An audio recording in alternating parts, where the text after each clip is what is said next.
Also free, the SEC, and the borders are open and free. And I've talked to some of the guys from Buffalo Trace here tonight about Oklahoma and Texas joining the conference. Clay, in 2012, I feel like we had the same discussion. It just doesn't feel right that A&M and Missouri are in the SEC. Those are Big 12 schools, right? This is the old Southwest Conference with A&M.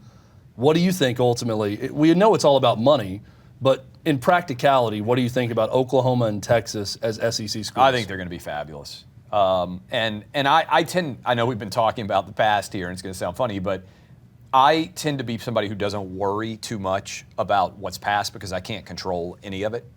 And I tend to think that people evolve quickly.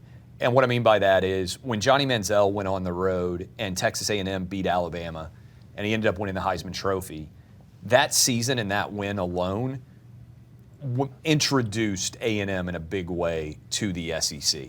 And so I think Texas is going to fit fabulously well in the SEC. I think the Texas A&M rivalry is going to be an absolutely transcendent returned rivalry in college football.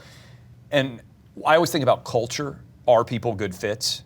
And the culture of Oklahoma and the culture of Texas, I believe, in their obsession with football, is going to fit the culture of the SEC really well. And I think you also have to think about it in the context of the expansion to 12 for college football playoff. So in the same way that the NCAA tournament has basically turned college basketball into a one-month season, most people care about college basketball from late February to late March into early April. It's a 5-week season or so. I think when the college football playoff expands to 12, it's going to make college football that much more significant because right now we're sitting around, there's 4 or 5, 6 teams that feel like they have a chance to make the playoff. We go to 12, there's going to be 30 teams when November starts that they can get out their schedule, the fans can, and they can say, well, you know, if we manage to do this or that. And I think there's going to be 4 or 5 different SEC programs in a 12-team college football playoff every year.